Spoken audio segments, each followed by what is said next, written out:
إن الحمد لله نحمده ونستعينه ونستغفره ونعوذ بالله من شرور أنفسنا وسيئات أعمالنا من يهده الله فلا مضل له ومن يضلل فلا هادي له وأشهد أن لا إله إلا الله وحده لا شريك له وأشهد أن محمدا عبده ورسوله أما بعد. So we were in the section talking about the conditions of the prayer. The conditions of the prayer. The first condition of the prayer that we started with was regarding the times of the prayer, the timings. That the prayer time has to have entered in order to be able to pray. The prayer time has to have entered in order to be able to pray. That was the first one that we did. And then we were going to move on now to the second condition, which is at-tahara min al-hadath al-asghar wal-hadath al-akbar. The second condition then for the prayer to be valid and accepted is purification. That the person must be upon purification from minor impurity and major impurity. The person must have that purification for his prayer to be valid. وَالْحَدَثُ الْأَصْغَرُ مَا أَوْجَبَ الْوُضُوء. If you have a state of minor impurity, then that necessitates that you must make wudu before you can pray, the ablution, the ritual ablution. وَالْحَدَثُ الْأَكْبَرُ مَا أَوْجَبَ الْغُسْلِ. And if you are in the state of major impurity, then that requires making the ghusl. That requires then having to do the full ritual bathing, the full ghusl.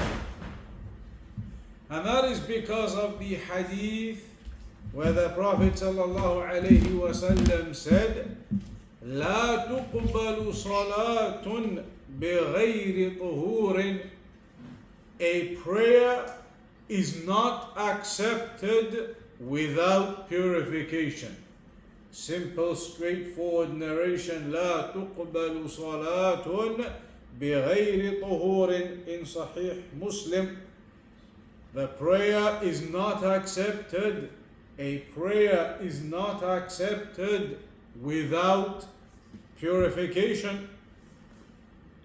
And Sheikh Uthaymeen, he says, لا فرق بين النافلة والفريضة.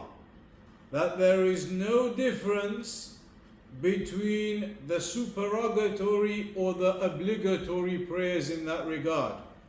Meaning you have to have purification for any type of prayer, whether it's an optional prayer, a supererogatory prayer, or if it's an obligatory prayer, it requires the purification for the prayer to be valid.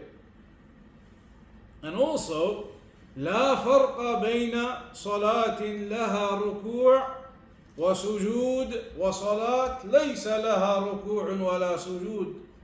And there is no difference whether you are praying a prayer that has ruku', the bowing, and the sujood, the prostrating in it, or even if it doesn't. A prayer, whether it has the ruku' and the sujood in it, or even if it doesn't, it requires purification. What does he mean by the prayer that doesn't have any ruku' and doesn't have any sujood in it? That prayer is the janazah prayer. That prayer, there is no bowing, there is no prostrating. But even that prayer requires the purification. So any prayer, supererogatory, obligatory, with the ruku', sujood, or without it, every type of prayer requires as a condition that a person is upon purification. The third condition then. So the first condition was that the time of the prayer has to have entered for the prayer to be prayed and be valid. The second condition was that a person must be upon purification for the prayer to be valid. The third condition is ijtinabun najasa, that the person must be free of any impurities. And that's a little bit different to the purification. The third condition here is now that the person must be free of any impurities. And those impurities could be on the body of a person, they could be on the garments of a person, or they could be on the area on the floor where you're going to pray. Three possible places where the impurity could be, either on your body, or on your clothes, or on the area where you're going to pray, the ground. All three of those must be free of impurities to be able to pray, for it to be valid. So there cannot be any impurities on your body anywhere, there cannot be any impurities on your garments anywhere, and there cannot be impurities on the ground where you are going to pray. And the evidence for that, الدليل أن النبي صلى الله عليه وسلم أتي بصبي، أي بصبي صغير لم يفطم بعد، أي إنه كان لا يزال يتغذى باللبن. There is a narration where on one occasion a small child was brought to the Prophet sallallahu alaihi wasallam. A small child that wasn't eating solid foods yet. A small child that was only drinking milk yet. A baby. Very small child was brought to the Prophet sallallahu alaihi wasallam. فبال على ثوبه فدعا بماء فأتبعه إياه. So that small child, that baby that was brought to the Prophet ﷺ ended up urinating on the garment of the Messenger. And so the Prophet ﷺ ordered for some water, or asked for some water to be brought to him, and he simply poured that over that area to cleanse and purify that area. Sheikh Uthaymeen says this could be used as an evidence to indicate that the garment needs to be free of any impurities.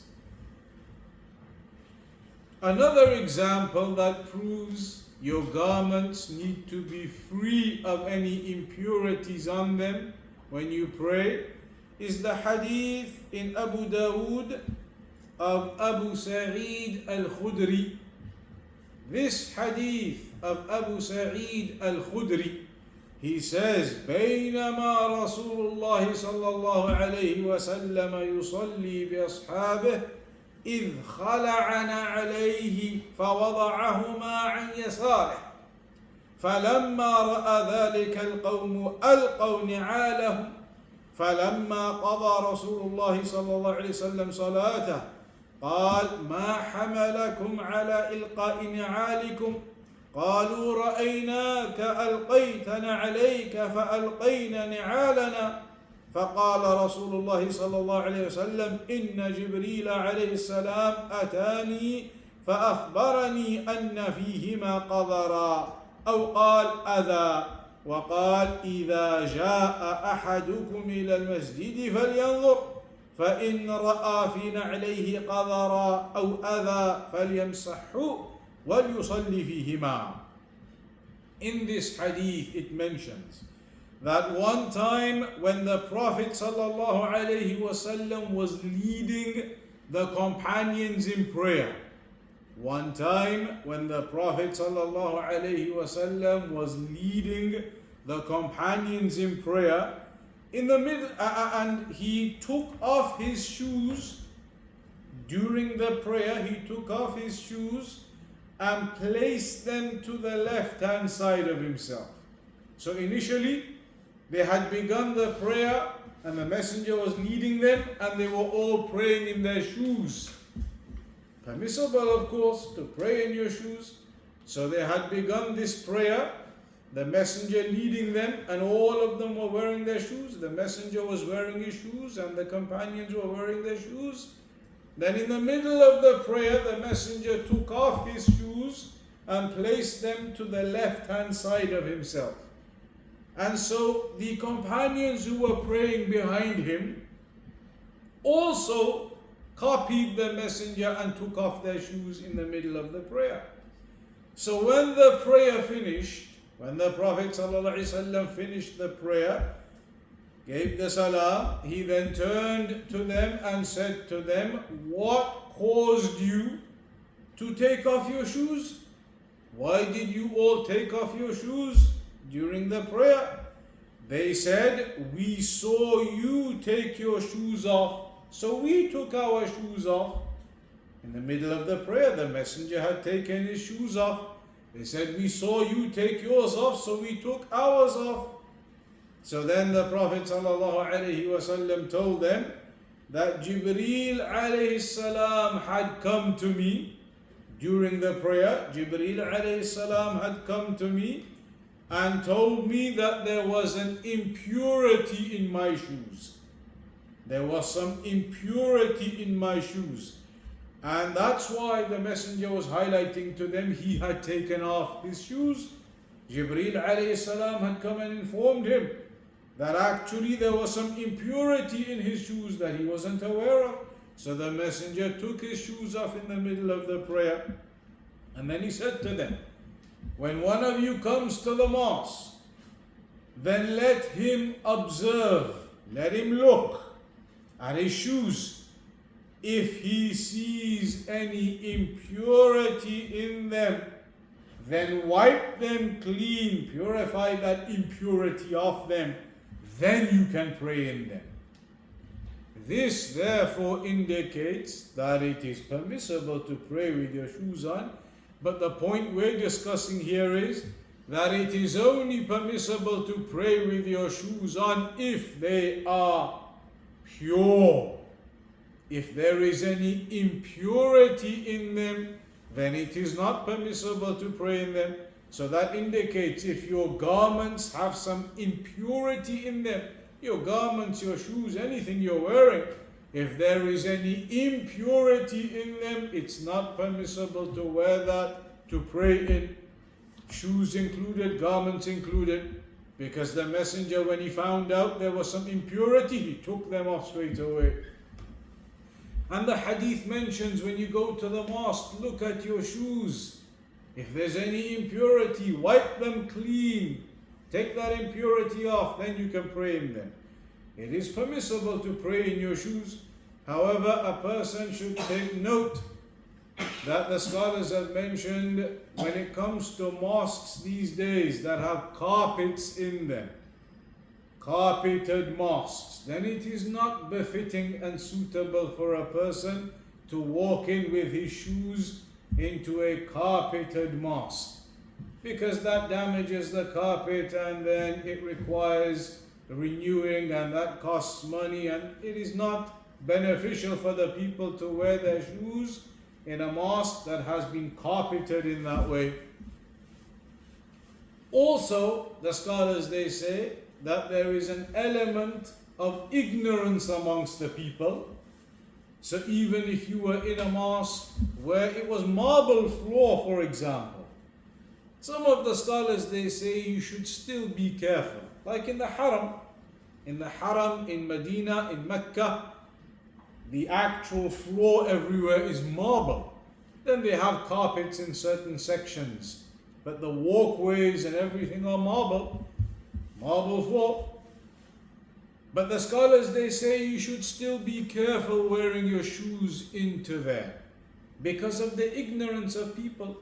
They are going to look at you and think you're doing something criminal, something haram. How dare you walk into the mosque of the messenger or to the haram in Mecca with your shoes on? And so it may be a problem and a fitna for some people. And so you still have to be careful, the Sheikh said, the Sheikh Uthaymeen and others. However, these days, in the current time right now, 2024, you will notice that in Mecca, that is no longer the case. In Mecca, it has now become recognized, it appears, that on the marble walkways, everybody wears their shoes and nobody has a problem, it appears. And that is what has been noticed in visits this year. On the marble walkway areas, you can walk with your shoes on. But then there are areas that are carpeted. There you take your shoes off to pray. However, in Medina, it does not seem to be as open yet. People are not accustomed to walking in with their shoes even on the marble areas yet. So you still have to be careful and not create any fitna. The sunnah of wearing your shoes can be implemented everywhere else. Wear your shoes in your house when you are praying. Wear your shoes if you're outside somewhere praying. It's not an obligation that you have to implement the sunnah in the mosque. The sunnah is to wear your shoes when you pray, and you can do that anywhere. You can do it in your home, you can do it outside when you're praying somewhere. It doesn't have to be in the mosque. So it is a mistake for a person to think they are going to walk into a mosque with carpets with your shoes on and say it is a sunnah and it's permissible. Or to walk in, for example, to the Prophet's mosque where it is still not a custom of the people to do so. So you have to be careful with those affairs, but otherwise, in terms of the sunnah, a person can pray with their shoes on and there is nothing wrong with that. So the point we are making here though is, you have to make sure that your garments are free of any type of impurity. Also, the actual area you're going to pray on, remember there were three things we said have to be free of impurity. Your actual body, your garments, and the place where you're going to pray has to be free of impurities. The evidence for that the place you're going to pray on, that area, has to be free of any impurity, is the hadith where on one occasion it mentions in the hadith of Anas ibn Malik radiyallahu anhu, بينما نحن في المسجد مع رسول الله صلى الله عليه وسلم إذ جاء أعرابي فقام يبول في المسجد. That on one occasion he says we were in the mosque of the Prophet صلى الله عليه وسلم, and a Bedouin came in and he went to the corner of the mosque and urinated in the mosque, inside in the corner of the mosque. فقال أصحاب رسول الله صلى الله عليه وسلم ما قال رسول الله صلى الله عليه وسلم لا تزرموه دعوه. The companions, when they saw that, they began to make some noise and to raise their voice at him and tell him stop, etc. But when the messenger saw them doing that, he said, no, leave him. Leave him. The messenger said to them, let him be. And so after that person finished urinating, then the Prophet ﷺ called him over. During the act, the companions began telling him and speaking to him. The messenger said, no, leave him be. After he finished, the messenger then called him over and said to him, إن هذه المساجد لا تصلح لشيء من هذا البول. He said to him, these mosques, they are not appropriate for this, for urinating within. It is not appropriate to urinate within the mosque. It is not correct to do that. وَلَا الْقَذَرِ, neither for any other impurity to come within the mosque. That is not correct and appropriate for that to occur in the mosque. إِنَّمَا هِيَ لِذِكْرِ اللَّهِ عَزَّ وَجَلَّ. Rather, these mosques are for the remembrance of Allah, for the worship of Allah. وَالصَّلَاةِ وَقِرَاءَةِ الْقُرْآنِ, and for prayer and for recitation of the Quran. أو كما قال فأمر رجلا من القوم فجاء بدلو من ماء فشنه عليه. And then it mentions in the narration how a person then came with a bucket of water and began pouring over that area to purify it. So that narration indicates, as the messenger said, the mosques cannot become impure, indicating that these areas, the mosque must remain pure to perform the worship upon of prayer. And so that is an indication that the area that you pray upon must be pure as well. So now then, we know a person, in the second condition we said, must be upon purification. In the third condition we've now mentioned, his body, his clothes, the area must all be pure. What if now a person broke his wudu? His wudu broke. And then it came to the prayer time and he came and he prayed, having forgotten that his wudu had broken. And he didn't make wudu again, he just came and prayed because he forgot that his wudu had broken. So now what's the ruling upon that person if he then remembers after the prayer that he had broken his wudu and he didn't make it again, and he's ended up praying without wudu? Then what's the ruling upon him now? He has to repeat the prayer. He has to make wudu and repeat the prayer. He remembers after the prayer he didn't have wudu, then go and make wudu and repeat the prayer. However, if a person had some impurity on his garments and he forgot and he prayed, then after the prayer he remembers, oh yes, there was some impurity on his garments, some urine or something from a child, and he hadn't washed it off. He remembers after he finishes praying that his garments were impure. So now what's the ruling on him?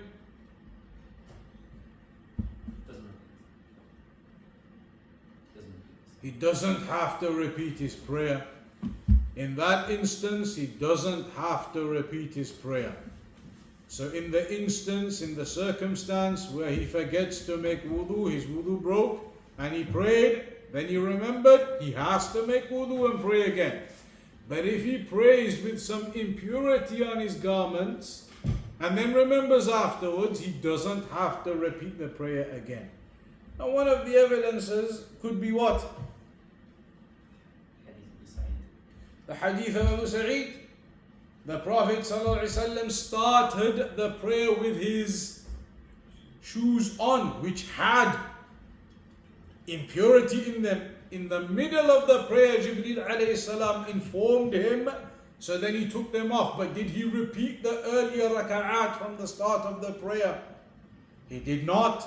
So this indicates that if you learn or recognize that you had some impurity in the garment afterwards, it does not necessitate that you have to repeat the prayer. But what is the difference? Why the difference between having to repeat the wudu and the prayer but not having to repeat it with impurity? As Sheikh Uthaymeen says, because the scholars have mentioned that the hadith mentions لا يقبل الله صلاة أحدكم إذا أحدث حتى يتوضأ, that Allah subhanahu wa ta'ala does not accept the prayer of one of you if you have broken your purification, you're not upon wudu, until he makes wudu. Clear narration that if your wudu is broken, then Allah does not accept your prayer until you go and make wudu again. So that is clear. And this narration doesn't make any distinction between somebody who's forgotten or hasn't forgotten. In all circumstances, if you pray without wudu, then you remember you're going to have to repeat with wudu. Because the narration says Allah doesn't accept your prayer without wudu. So that one is clear. As for the purification issue, then like we said, the hadith of Abu Sa'id, the Prophet ﷺ didn't have to repeat the prayer or even the raka'at from the start where he was wearing his shoes with the impurity. So that indicates in that circumstance you do not have to repeat the prayer. Also, you could say that if a person misses the wudu, he broke his wudu and then didn't make it again, and then prays, you have now missed out on an obligation that you've been commanded with. That is a command that you have missed out on. You have been commanded to make the wudu, and you have not fulfilled that commandment of making the wudu. As for the condition of not having any impurity on your garments, that is a case of not a commandment in the same way as going out to make wudu, but it's a type of prohibition from an affair. So having a prohibition or a warning against something is different to being commanded to go out and do something. One is a commandment, make the wudu before you pray. One is a warning, be careful there's no impurity before you pray. So they say with the commandment, that cannot be dropped through forgetfulness. But the warning, if you forgot about the warning or something in your garments, that can be dropped. وفعل المحظور يعذر فيه بالنسيان والجهل والإكراه. So where you have a warning against something, that can be excused through forgetfulness or through ignorance or through compulsion. وفعل المأمور لا يعذر فيه إلا أنه يسقط عنه الإثم. But as for the commandment to do something, that is not excused or dropped. If you forgot and you prayed without wudu, it's not excused. You're not sinning because you forgot. So you're not sinful upon forgetfulness, but you must go and repeat and make wudu. What if somebody breaks their wudu in the middle of the prayer and carries on because they're embarrassed to walk out from the jama'ah? Now you would be sinful. In this case, it is a sin to carry on praying, because Allah commands you not to pray without wudu. Now you have broken your wudu and you are intentionally continuing with your prayer in a state Allah commanded you not to pray. So that would be considered a sin, the scholars say. If you purposely carry on when your wudu breaks, what is better, or not what is better, but what you must do, the scholars say, is break off and go and make wudu. Break off and leave and make wudu. And even if you're not able to leave, maybe because of the congregation in the middle, it's a huge congregation, but you cannot continue the prayer. You will have to wait until you can get out, but you cannot continue the prayer because you are now no longer in a state of wudu. Would they count as shirk if someone breaks his wudu and they carry on praying because they're doing the sujood and it's not falling? No, it wouldn't be classified as shirk, because that person, in his intention, he is still doing his act of worship for Allah, but he is now doing this act of worship in a manner that Allah has commanded us not to do it upon. And from his shyness and from his embarrassment, he doesn't walk off to make wudu again. He's committed a sin. Because some scholars, they mention that this could potentially open up the door to mockery. Even though for most people that is not going to be the case. You're not making a mockery, but by continuing to pray without wudu, then it's clearly against the religion and the rulings of the religion. So the scholars, they say it would be considered a sin at least, that you're praying now without wudu knowingly. But as for a person who prays without wudu forgetfully, then no sin upon them. But when they remember, they have to make wudu and then pray again.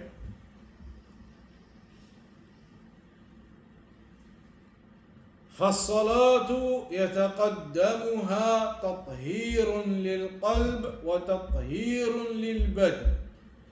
So the prayer then, prior to beginning the prayer, you have a purification of your heart and you have a purification of your body. Internally and externally you are upon purification when you start the prayer.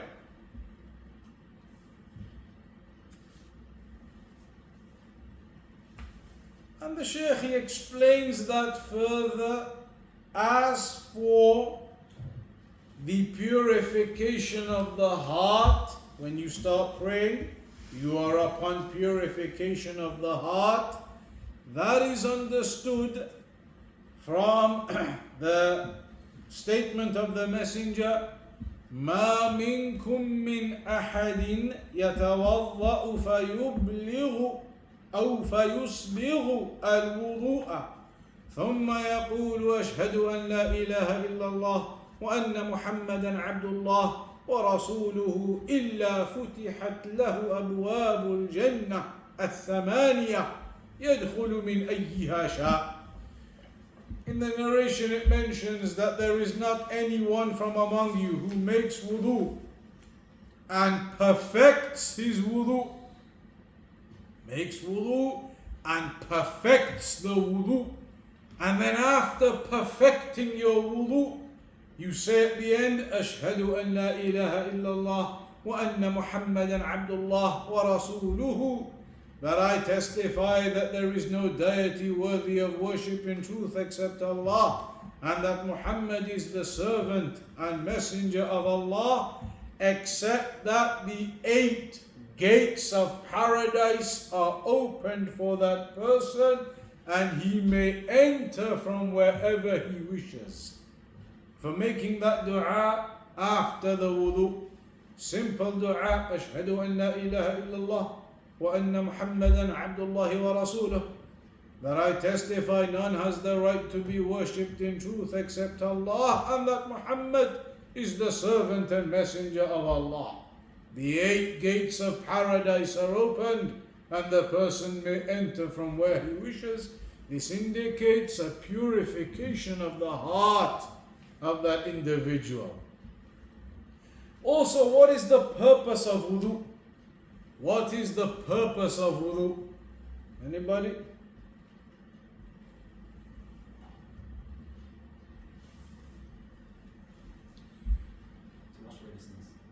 To wash away the sins. That is mentioned in a hadith that when you make wudu and the drops of water that fall away, your sins fall away in that wudu.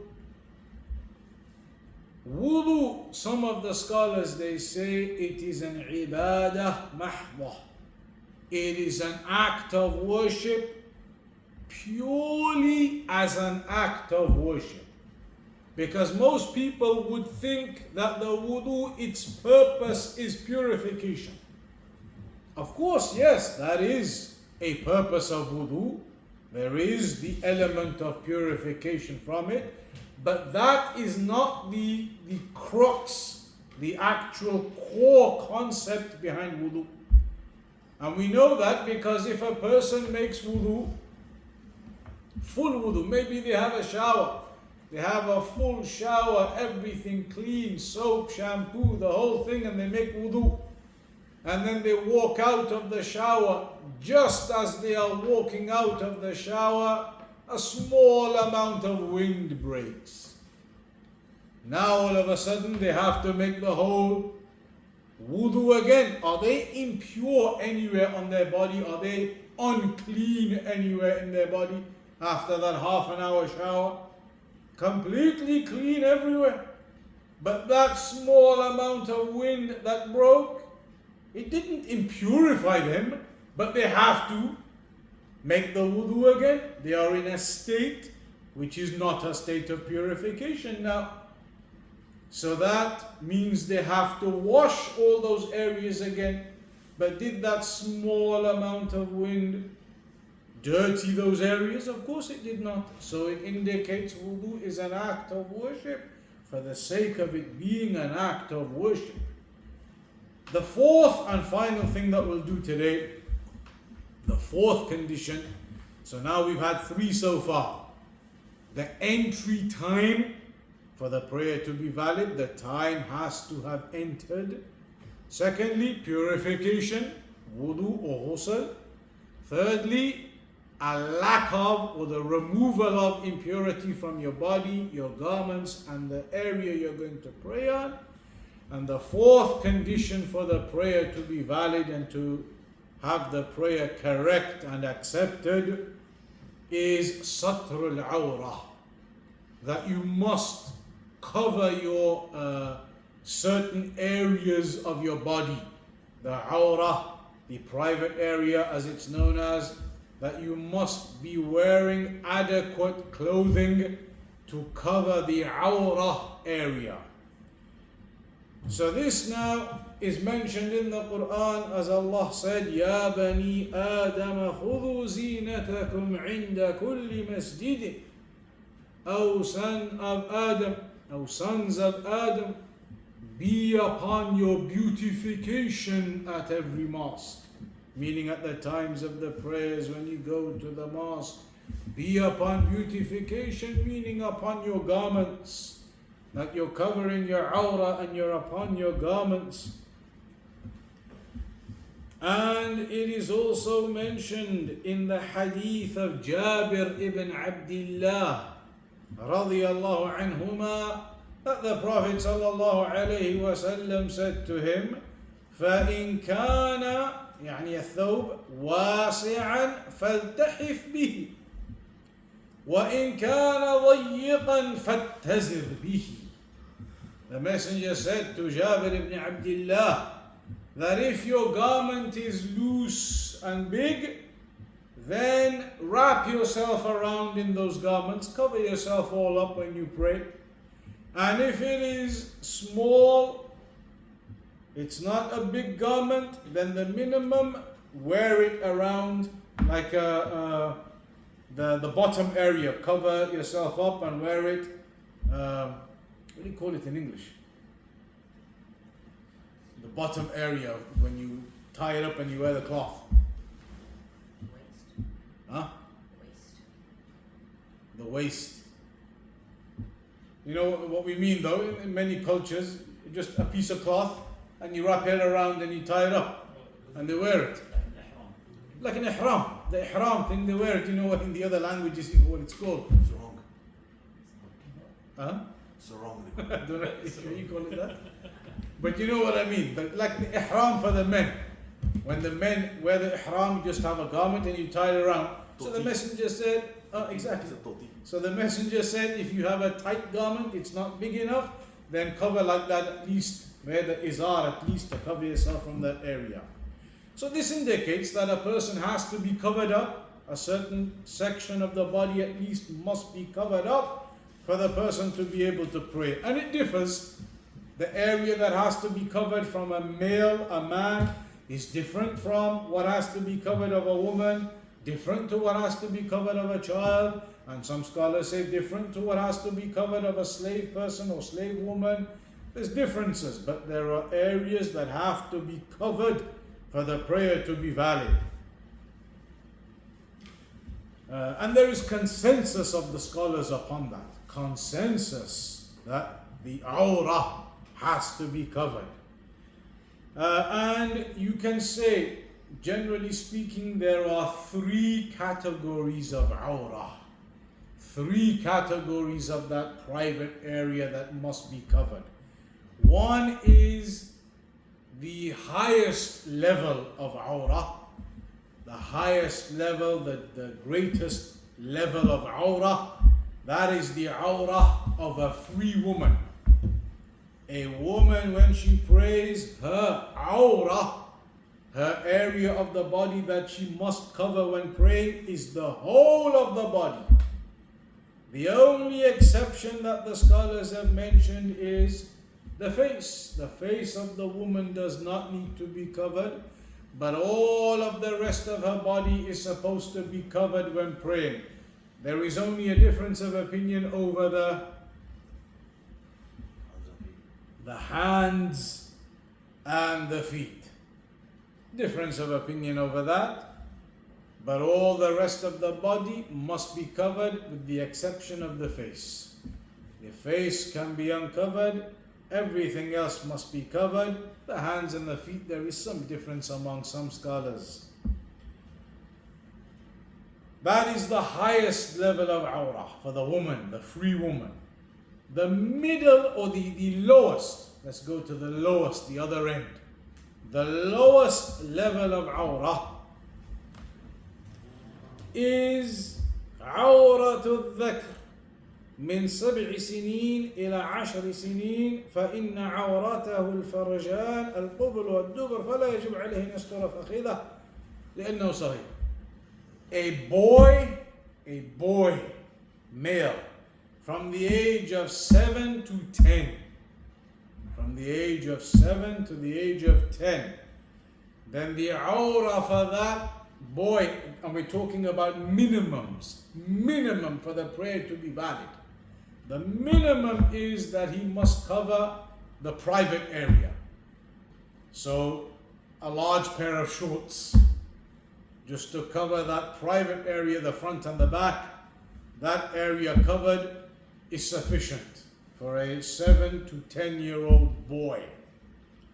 And remember, 7 to 10, we're talking about Islamic age. All of these narrations that talk about ages, they are talking about the Islamic age of a person. So when a person is 7 on the calendars that we use these days, you're going to be 7 already Islamically by the time you become 7 on the calendars that are used these days. So the Islamic calendar is of course shorter than the Gregorian calendar. So you must remember that. You will become 7 before you are 7 on your paperwork and birth certificates. Then the middle level awrah. The middle level awrah is for everybody else, and that is to cover between the navel, the belly button, up to the knee. The belly button up to the knee, the navel to the knee. That is for any other person. You and I, a normal other individual over the age of 10, a man, a boy over the age of 10, you must cover minimum navel, belly button, down up to the knee. All of that area must be covered for the prayer to be valid. So the small boy, 7 to 10 age, doesn't have to be all the way down to the knee, doesn't have to be all that full area, just the actual private parts area for the 7 to 10-year-old boy. But everybody else now over the age of 10, the boys above 10, the men, minimum from the belly button down to the knee. That is the covering of the awrah. Is that to include the knee? It should include the knee. As many of the scholars, they say up to and including the knee. So it shouldn't be a pair of shorts. And the other thing as well is, when we talk about covering the awrah, there are 2 things that must be remembered regarding the types of garments that can be used to cover the awrah. There are 2 conditions or 2 characteristics required of the garments that fulfill the condition of covering the awrah. One is obviously that the garment must be of a material that is not see-through. A material that is thick enough so that the skin of your color the color of your skin cannot be seen through it. The garment must be thick enough material that the color of your skin cannot be seen through it. Secondly, it must be loose enough such that the shape of your body cannot be determined through it.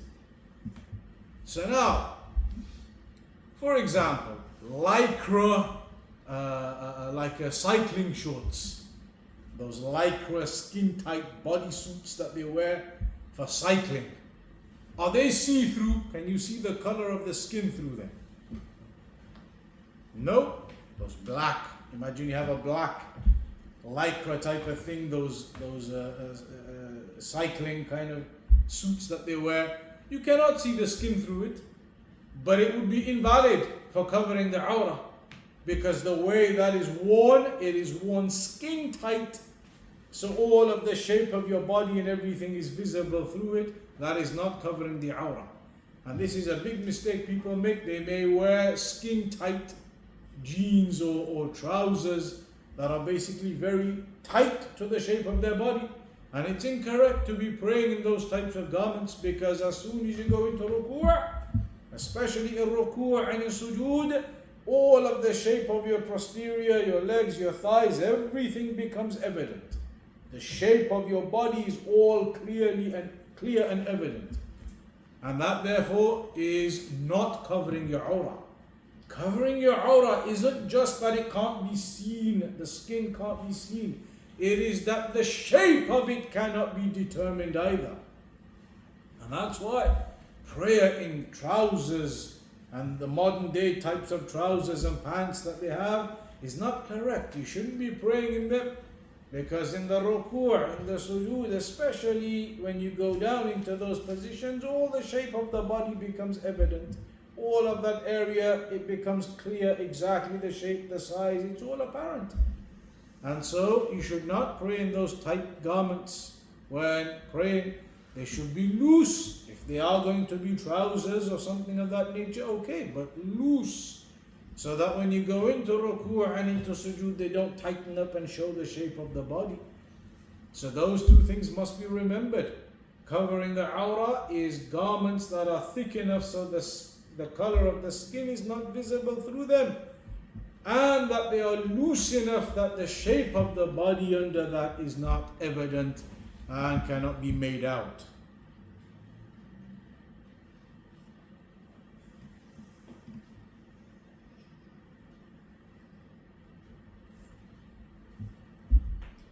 What if somebody now then, so that's the minimums we're talking about. Minimum for a man from the navel to the knee, and you can pray. Of course, that's the minimum. That doesn't mean that's how you should pray. That is only if you have no choice, you have nothing else, minimum cover that much you can pray. Rather, what you should do, as the narrations they say, you should pray with something over your shoulders. And that indicates that there's a garment covering the upper body too. A garment over your shoulder covering the upper body too, and then the lower body too. You should be covered properly with your beautification. So now let's say now a person comes, a man comes to pray, and he's covered properly as he should be, but he doesn't realize that there is a hole in his garment. He doesn't realize there is a hole in his garment. In the awrah area, from the navel to the knee area, somewhere in that area, there's a hole in his garment he wasn't aware of. So there is a small area from the awrah area that is visible. So now what's the ruling going to be? Is this prayer valid or not? He wasn't aware, so there's no sin upon him. So you're saying it's like the impurity on the garments. If you're not aware, it's okay. Sheikh Uthaymeen, he says, firstly, it depends on the size of that hole. يفرق بين اليسير والكثير. You have to firstly differentiate whether it is a small hole or if it is something huge, a huge tear in the garments of that individual, and all of the area of that leg and body and posterior can be seen. It depends on the size of this hole. If it is something minor, that's going to be lesser of an issue. If it is something bigger, then the ruling is going to be different. ويفرق بين ما كان على حذاء العورة المغلظة كالفرجين وما كان متطرفة. Also, it depends on whether that hole is on the actual direct private parts area or at a side, maybe near the knee, maybe on the thigh, that's a bit more towards the side, or is the hole right over the private area? That will make a difference as well. أو يكون في الظهر من فوق الإليتين أو في البطن من دون السرة وفوق السوءة المهم أن كل مكان له حظه من تغليظ العورة. So he says it's all going to depend about where the hole is. Is it near the belly button, on the thighs, near the knee, or right over the private areas? And how big that hole is. That's what will then determine the ultimate ruling. ولعل هذا السؤال أيضا يجرنا إلى التنبيه على مسألة يفعلها بعض الناس في أيام الصيف حيث يلبس سراويل قصيرة ثم يلبس فوقها ثوبا شفافا. Another issue, especially in hot countries, is that a person may wear a thobe, like these long thobes, what we call the thobe, a long garment. He may wear one of those on top. And underneath, he may only be wearing a pair of shorts, which is okay because the long thobe over the top is covering everything. So no problem if you're wearing a pair of shorts underneath. But the problem is, if your thobe, especially these white ones, some of these white ones that are designed for the summer heat, are made of very thin material, such that you can see the person's shorts underneath.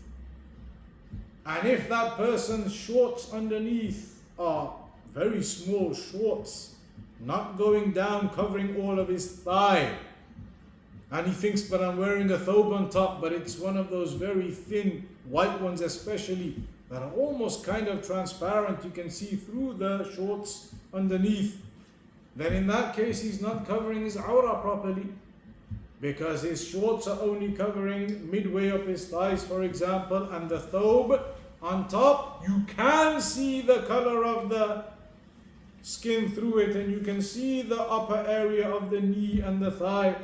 So the Sheikh says be careful of that, and that is something common in the Arab countries, especially in the hot countries where those types of garments may be worn. So that is the fourth condition then, that is covering the awrah. A person must cover his awrah for the prayer to be valid. That's the one we'll stop on for today. We'll start with the fifth condition next week. The fifth condition next week, inshallah, which is that for the prayer to be valid, the time has to have entered. You must be upon purity. Your garments, your body, the floor must be pure. The awrah must be covered. And the fifth one, you must also be facing the Qibla. For the prayer to be valid, you must be facing the Qibla when you pray. And that is the fifth condition we'll start with from next week, inshaAllah ta'ala, straight after Maghrib again, approximately maybe 8:30 next week, straight after Maghrib, inshaAllah ta'ala. Any questions up to there for today then? I've got a few questions. So, based on the narration that you mentioned, so does that mean if during your prayer you realize there's an impurity, you can remove it during the prayer, right? Imagine you're praying now, and you realize that your thobe had some impurity on it. And under your thobe, you're wearing normal long pants going up to your knees and below, loose, and you've got a t-shirt on under your thobe as well. Then in the prayer, if you can conveniently remove it without too much fuss, if you can conveniently remove it, you remove it. And carry on with the rest of your garments, which are fulfilling still the condition of covering your awrah. If the other garments underneath are not fulfilling the condition of covering your awrah, then it becomes a problem. Then you get into more fiqh of then perhaps having to go and make the wudu again, etc., or removing it and then not being able to pray. Then it gets more complicated. But if you're able to remove some garment in the prayer, then you do.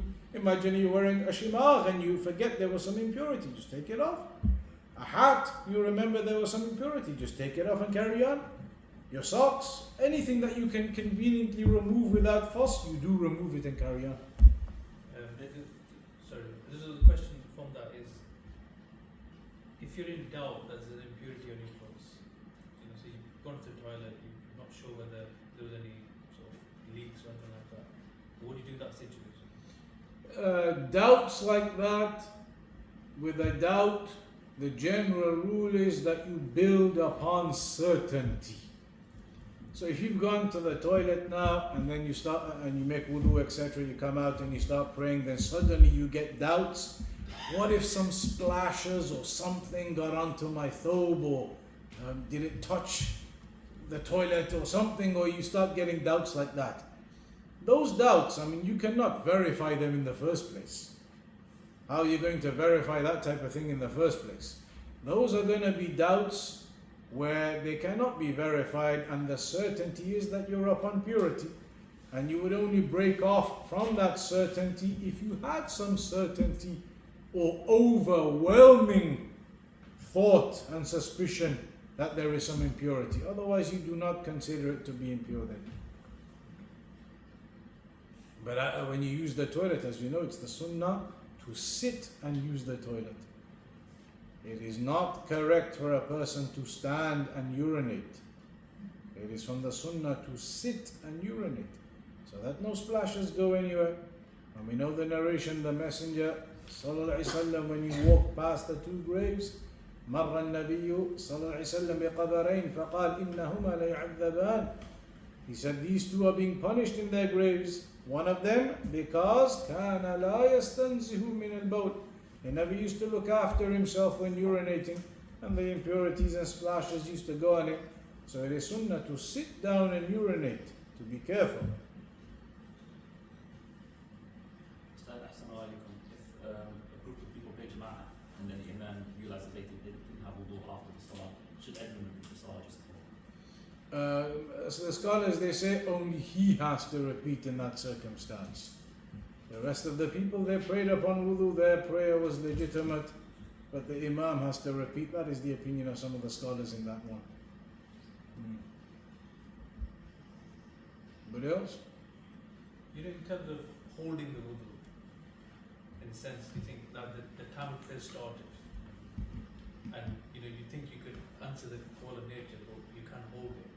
As it's not to the point where it's distracting you. What's the rule?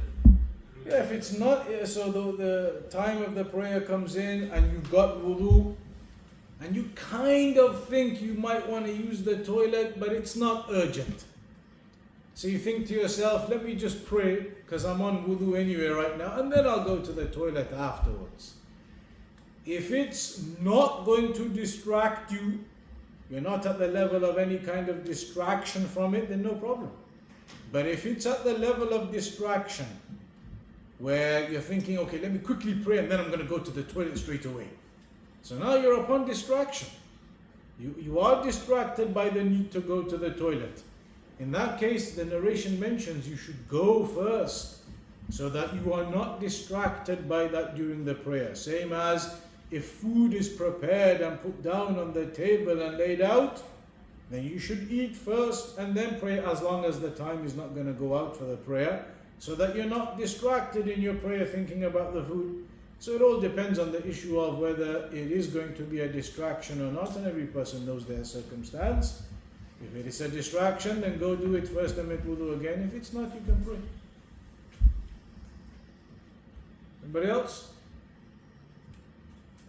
These narrations about cover the shoulders, so does it mean Mr. Abdul cover the shoulders of prayer? Yeah, it's in Bukhari, I think, that a person should cover or do not pray except that your shoulder is covered, or you have something upon your shoulder, meaning an upper garment. So it is sunnah for a person to take their beauty in the prayer, and a part of that is to cover the upper body along with the bottom area of the body. And that's mentioned in the hadith regarding covering the shoulder. So definitely that is from the good and correct way of covering oneself for the prayer and the beautification for the prayer. Going back to you said about the shorts covering the knee, is this specific to praying in the sense that if I was to wear shorts? Outside of the prayer, even outside of it, many of the scholars have the opinion that the awrah of a man is up to his knees anyway. Outside of the prayer, some of them may say there is leniency, thighs can be exposed, and there are some narrations that seem to indicate that. There are some narrations that indicate perhaps the thighs of the companions were seen, and there are some narrations of that and the messenger. But generally the scholars, they say even outside of the prayer, the awrah of a man should be covering up to the knees. That's why Sheikh Fawzan says that you shouldn't watch sports where the men are wearing very short shorts that aren't going down to the knees, because then technically you're looking at the awrah of that person.